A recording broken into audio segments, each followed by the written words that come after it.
Hi po. Wag, wag ipakita ang luha sa mata. Wag kang mabahala.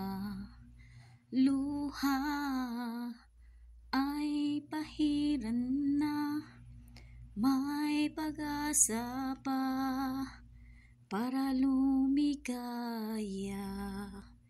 Itago mo ngayong gabi ang luha ng iyong budhi. Puso mo'y turuan, wag ipatak ang luha, pagkat marami pang iba.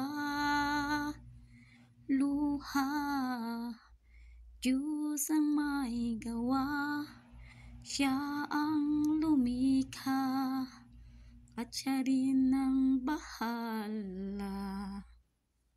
Thank you.